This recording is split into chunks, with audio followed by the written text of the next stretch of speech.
Hello and welcome everybody to our virtual event. And my name is Gaidar. I'm a president at Acronis, and today we're going to talk to you about the MSP opportunity with Microsoft. And joining me today is Jeff Hardy. Jeff Hardy has an amazing title that I cannot pronounce, but I'll try. Global Service Provider Solutions Manager. Welcome, Jeff. Thanks, Gaidar. Great to be here. Always good to see you. You're doing well. You look good. Oh, thank you, Jeff. I know. Sometimes I look good, but it's all AI, I'm not even here. But in reality, it's good that you're here. So we can actually have a meaningful discussion about what we're going to do with Microsoft and what are we going to recommend MSPs to do with Microsoft.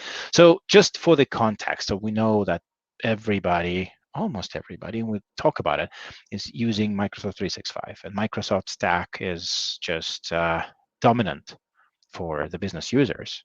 There are more than 400 million paid seats of Microsoft 365, and the number is constantly growing. So there's a huge opportunity for MSPs.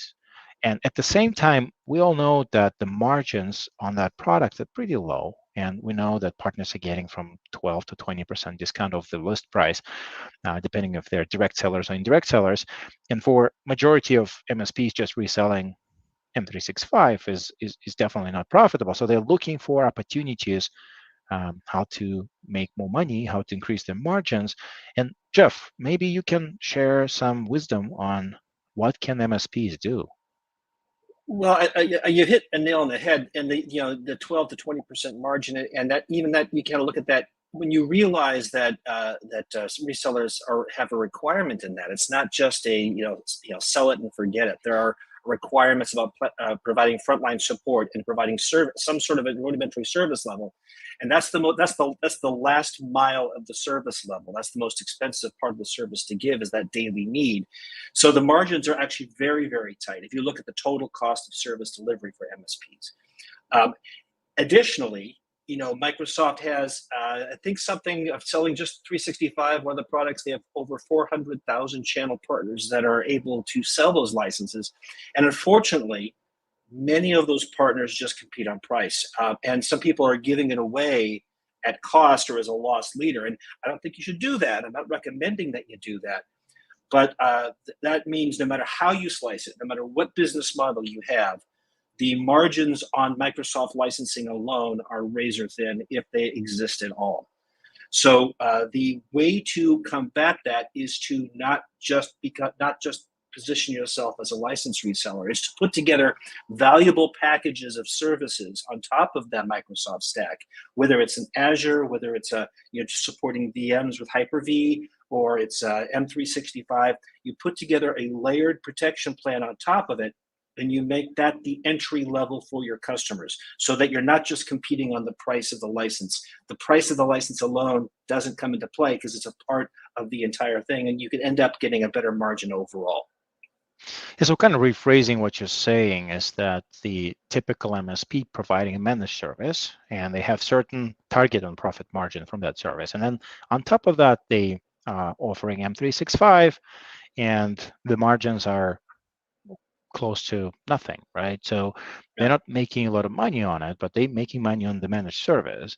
But how can MSPs leverage this opportunity of attaching additional services on top of M365 when they already have a customer? They already have customer consuming M365 through them, or maybe through another partner, and they already provide managed services. But what else can they add to make it more profitable? First of all, low-hanging fruit. The first thing that you need to provide is a backup. All security starts at the backup level. Everybody needs backup, and we're not just talking backup because of hackers or people getting into your system. We're talking about backup even from accidental deletions. I was talking with an MSP just last night about an experience they had where a good employee had documentation in his M365 account, and documents that the rest of the company was relying on to put proposals together. This was an engineering company, and then that employee, under good conditions, on good terms, left the company. And then 90 days later, all of his files just disappeared, and all those necessary corporate files evaporated with them because people forgot that Microsoft, even under best circumstances, only retains your data for 90 days after on an ongoing basis. So backup is necessary for a myriad of reasons. It's also backup is vital for compliance. Backup is vital for all the regulatory requirements in certain regulated industries. And believe it or not, I've been reading. I think I told you this, guy. I've been reading a lot of insurance compliance documentation for people getting their cyber insurance and E&O policies in order. I've been helping out with a lot of these things, and it's starting to say things like make sure that your data backups are not in the same systems or network or facility as the original service provider because you need that redundancy. So it's actually a best practice to layer a third-party service of backup on top of it. I want to add something on top of that. It even says this in the Microsoft Terms of Service. The most recent edition is dated September 2003. And it specifically states that Microsoft, it's a shared responsibility model. Microsoft's core responsibility is to keep the service up and running. And to make sure it's deliverable to you with certain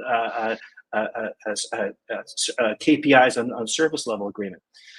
But the backup and storage of your data long term is your responsibility. And ultimately, it's the end customer's responsibility.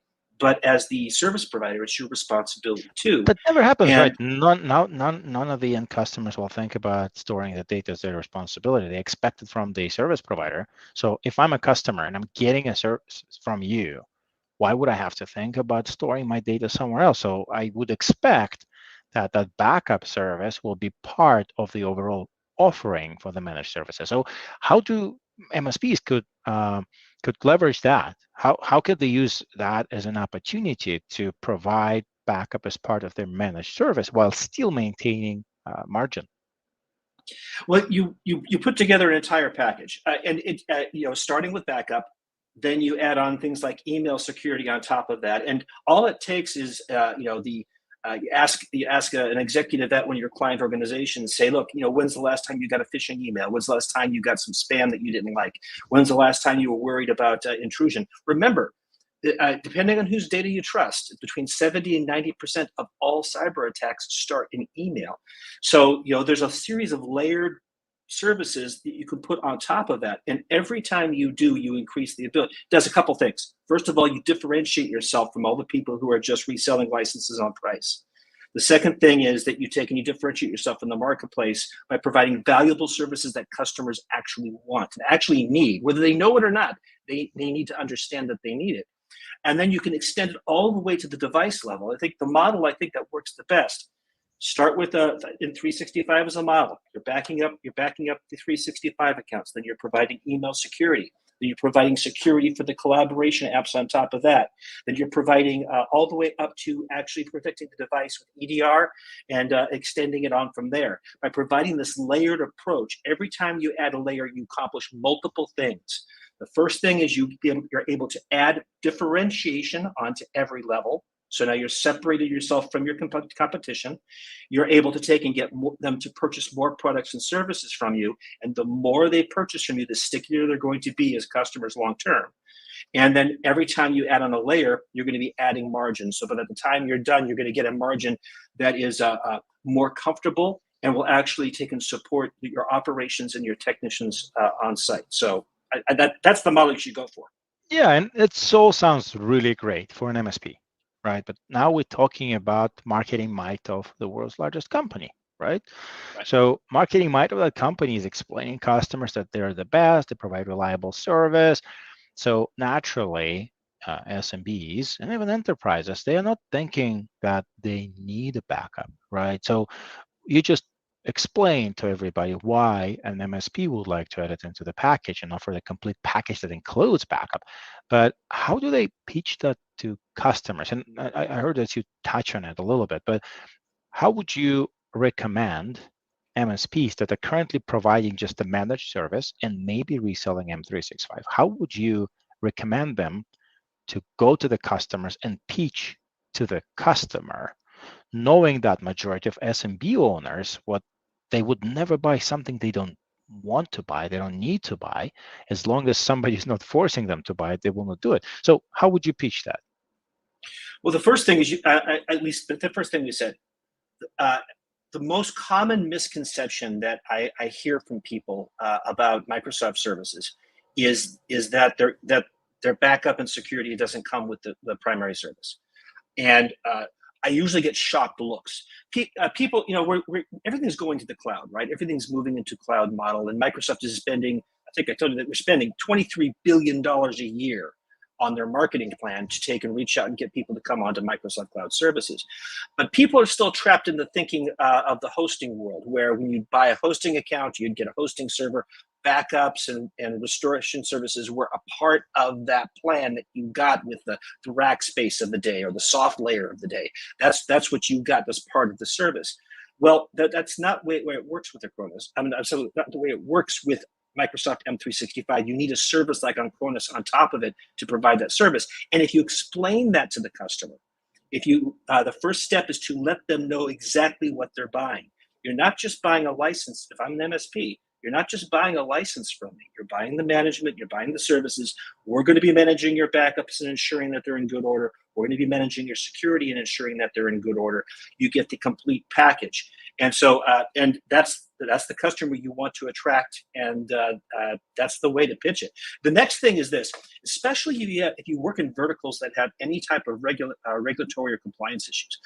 I was just reading the other day about a couple of the cyber insurance policy questionnaires, and they're starting to specifically state that EDR is required. Now, if you explain this to your customer, this is a way to add that layer. I said your insurance company wants you to have it. Having EDR or not having EDR is going to impact your insurance rates and your insurability going forward. This is a reason to have it, right? If you are in a financial services or healthcare industry, you have compliance requirements. And by the way, if you're in health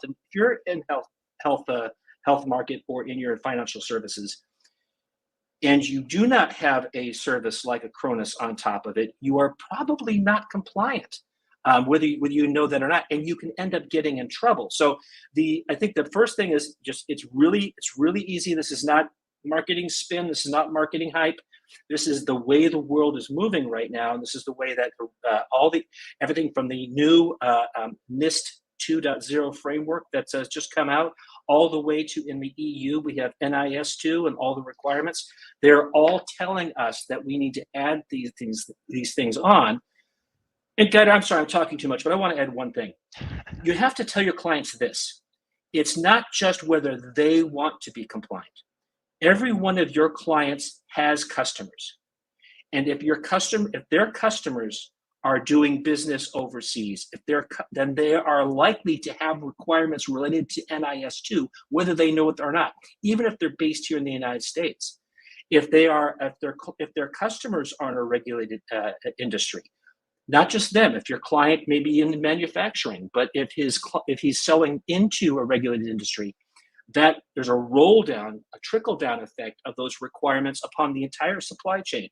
And suppliers in the entire supply chain are specifically called out in all of the legislation I've been reading this year. I've read all the latest frameworks of registration. They're all talking about the supply chain being an important component and pushing those requirements on down. And I think that most of the time, customers, your clients as MSPs, your clients are going to hear this message and they're going to understand it, because now we're not talking about some abstract thing that you're going to buy. We're not talking about security that we don't really understand. We're talking about costs of doing business and keeping compliant with your customers and helping them close deals, because then they can take that message to their customers as well. Did I go on too long, Gaidar, or did I cover it? Yeah, I think so. I hope our listeners are still here. But if I may, I would spin it slightly differently. So you were talking about what is actually forcing customers to consider cyber insurance, cost of doing business. But what if we try to talk about the value? Like what kind of value the customers are getting from email security, from backup for their email? So what value do they get? All right, I'll right off the top of my head. The latest statistics are this. This is a real value point. Remember, risk is cost. Risk is always cost. Every time you reduce risk, you're actually reducing costs. The average cost for a small to medium-sized business to recover from a major data loss, either via ransomware or through some other natural disaster, is $4.5 million. That's the average cost for that recovery right now. And so by removing that risk or mitigating that risk, you're actually driving extra value into the organization. How about that? Yeah, that's a very good answer. But okay, let's switch gears a little bit. So we were talking about why customers need it, why MSPs need it. But then let's think about it. What's the broader opportunity with Microsoft? Because Microsoft is not only through M365, it's also Windows Azure. It's many other services. So if we talk about Azure and virtual machines in the cloud and migration from the on-premises infrastructure to the cloud, what's the opportunity there for MSPs? It's a good one. Again, one of the things that it's actually an industry best practice. You have all these Azure instances, and it depends on what. Let me say, it starts by depending on what you have running there. If there's applications running in the cloud, you need to have application-aware recovery policies. You need to be able to recover quickly. Classic example, if a manufacturing floor goes down, it can cost $1 million an hour that a manufacturing floor is down if they don't have, every hour it takes them to recover costs them literally millions of dollars. And being able to have a solid backups in place and a disaster recovery plan that trims that recovery point sooner, makes a faster point to recovery, is an instant value delivery to the organization. And I want to tie it back into insurance. I'm really focused on insurance right now because a lot of policies are renewing and being rewritten. But when you fill out that policy, one of the things they're looking for is how fast can you recover? They ask that question. They say, how much time do you have? What's your time to recovery policy? And how much does it cost you per hour while you're down? I just reviewed 2 policies that said that right now. So these are ways that drive value specifically into the organization. So what you're saying is that every time Microsoft sells an M365 seat or Azure instance or whatever, MSP has an opportunity to protect it and to manage it. And also MSPs have the opportunity to offer customers migration to the cloud. So instead of running their application locally on the hardware that may be old enough to fail from time to time, they can also migrate it to the cloud. And we know that it's happening. I'm talking to MSPs every day. And what I'm hearing now is that the file servers are migrating to the cloud. So they use SharePoint, OneDrive for that. Applications are migrating to the cloud. So basically everything is kind of moving to the cloud. And then the customers need the protection, they need security, they need replication of their instances, they need a copy to recover in case something goes wrong. But let's address the elephant in the room. So if you are an MSP and you have your customers that you migrate to Microsoft infrastructure and everything is in there, everything is in the cloud, how do you mitigate the risk that the cloud may not be available, or the customer may be locked out of the account, or you as an MSP may be locked out of the account because there's a security breach or somebody just penetrated your infrastructure? So that seems like a huge risk. How do you mitigate that, and how do you explain to your customers on what you're going to do if that happens? Great question. And we've got answers for that as well, right? It's all based upon your recovery policy. And by the way, if you think that as you're going down is a rare occurrence, it's a semi-rare occurrence. But there have been many instances where a node or an Azure segment has actually gone down for several days at a time, and that can be a very expensive thing to manage for your customers. So, being able to take and spin up an instance quickly through advanced disaster recovery. If a mission critical app is hosted in Microsoft Azure, we just got awarded. You know this, Gaidar. I'm just going to tell the audience real quick. IDC is an analyst firm, and they just ranked us as one of the top 5 backup providers for Azure. And so one of the reasons we score really well for them is because of this. If there's an application running in Microsoft Azure and it's backed up to the Acronis cloud with advanced backup and recovery, then if that node goes down for whatever reason, something wrong in the code, a database file gets deleted accidentally, or if the particular data center that it's in becomes unavailable for whatever reason, you can take and spin that application up in the Acronis cloud in moments, because a full copy of it, full actionable copy of it exists, and you can get that application up and running instantaneously.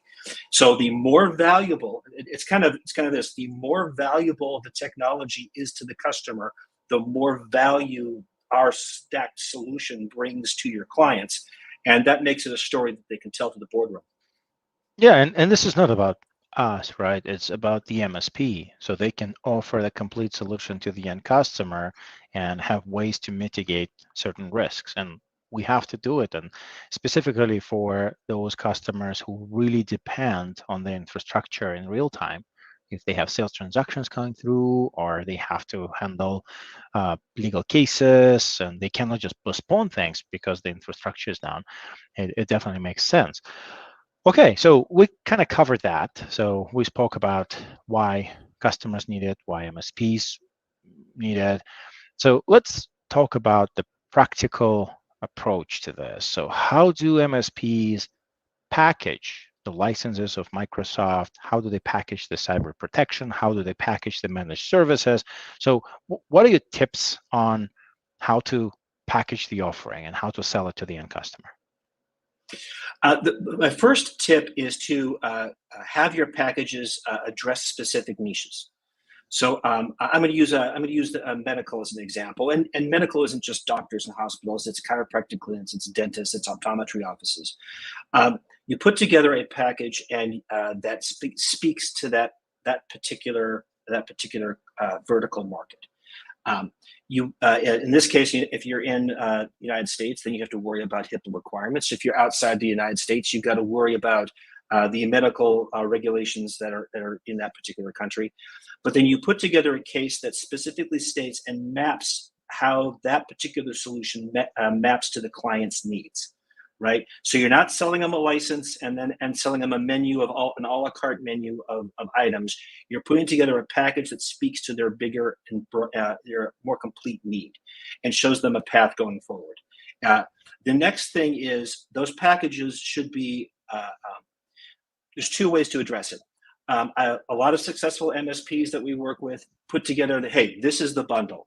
This is it, because those MSPs understand that having a simple solution is sometimes better than having multiple solutions that add small minutiae to the margin. They only have one solution, and they say, this is it. We know this is best for you. But there's also the approach that you put together a good, better, best, and you extend that the protection on down to the device. I would say that if I were starting an MSP business today, that's probably how I would do it. I would say, I'm not just going to sell you an M365 license. Let's talk about that for a second. I'm only going to sell you a license bundled with these services, and let me explain to you why. Now, this is the basic entry level. This is the protection that you need to ensure that your data is not only backed up, but it's secure, and it's not going to have any major problems. It's not going to be subject to ransomware, and we need to recover it quickly. This is the package. The next step up is, let's extend it out to the devices. Now we need to do you have agents and do you have people out in the field taking their laptops with them? This is package number 2, includes everything that you've got in package 1, the basic security around all the communication and collaboration. Now we're going to extend it to the device. If you want the devices protected, what happens if your salesperson leaves his laptop in an airport lobby? Now that data is sitting there, right? And how do you protect it? How do you protect the device from that pit forward? So complete packages, but then my opinion is you put a stack of stronger level packages together and the customer self-select. Got it. So kind of rephrasing it. So instead of just selling a product or selling a particular service, you sell a package and you model that package or bundle the package and price it in a way that you will get significantly higher margin. And of course, you design it in a way that the customer buying it will get the complete protection and all the services that they need, but also you have in mind what kind of margin you're going to get from all the products that you package together and offer to the customers. So I think we have time for one more question. And Sure. I think it really connects well with what you were saying about bundling. Microsoft is well known for having very complicated licensing. There are so many different SKUs for M365. There are so many SKUs when you buy whatever in Windows Azure. Um, it's just outrageous sometimes. Like there's just too many options. So what is your advice on what MSPs should be looking at when they're designing their offering from the perspective of those SKUs from Microsoft? Because I know, and from my experience, is that if you make mistakes with the packaging of the wrong SKUs, you're actually giving away margin for nothing. So, what's your approach to that? Right. Great question. Your customers are going to be looking at they're going to be looking at that bottom line. They're going to see that end number. Let's use M365 as an example. It's one of the easiest examples for all of us to understand. There's hundreds of millions of people on these SKUs, so there's a lot of people who have exposure to it. But people think that M365 business plan for 30 some odd dollars per month, that's what the plan is, and that's what it is. But in reality, there's multiple layered plans. And if you look at if you look at their client's organization and you say, okay, how many executives do they have? Well, there's what's called the E-level plans. If you look in their Microsoft SKUs, they've got a designation begins with a letter E, it's E1, E2, and E3, and includes bundled with certain analytics packages and business intelligence applications that those executives want. Those are the most expensive M365 licenses, but there's probably 5 to 10 people in each client organization who might really appreciate that and see that value. Then you have a type of license that's labeled F, and those are for frontline employees. Now, every employee these days, I don't care if you're driving a truck or you're loading in the loading bay, or if you're handling logistics with UPS, you need certain things. You need email, you need a little bit of file sharing, you need a little bit of stuff. These are the frontline plans, and they're most cost-effective plans, right? They can be anywhere from $8 to $15 per month. And then you have the office worker plans. These are the knowledge workers that you have running the business day to day, people like me, people who are creating content, people who are interfacing with people in the office.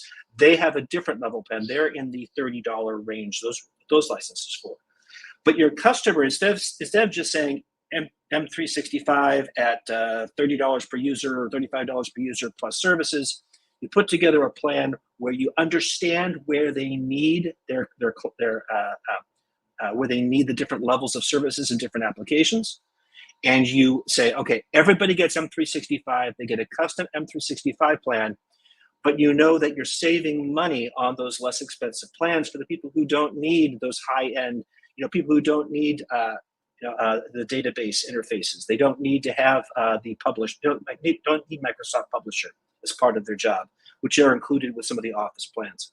And that way you save the margin, but the customer's perception is, well, my cost per user is lower. You still maintained your margin, but their perception is that the price is going to be lower. So it's just understanding your customer better, but It's a great advice. Yeah. Yeah, it's a great advice. And be mindful of our time, because we promised that we'll be running it for 30 minutes and we're at the end of the time. And I understand there are many things we could discuss, but I guess we hit all the key points. However, if anybody has any questions, how can they reach out to you, Jeff? How can they ask you the follow-up questions? Well, yeah, that's easy. I want to give that out. A couple things real quick. But first of all, we have a couple of things, Gaidar, that I think that the team's going to pop into the feed. We have a couple of those analyst reports I mentioned. We were ranked top 5 M365 backup solution for MSPs. There's a report that's there. You can just read this third-party analyst report. We also have a top 5 provider for Microsoft Azure. That's going to be available out there for everybody. If you want to get a hold of me, and ask me, I can send you one of our slide decks on this. I can send you a link to one of the webinars we've done on this topic over a full hour, so there's more information. You can get a hold of me at jeff.hardy, jeff.hardy at Acronis.com. You can find me on either LinkedIn or X. It's really easy, Jeffrey J. Hardy. That's my name in every social media platform. Reach out any way you want to. I'll get you the information you need.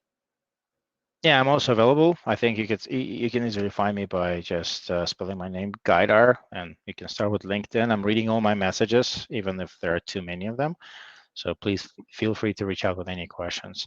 And thank you everybody for joining us. Thank you, Jeff, for your insightful insights.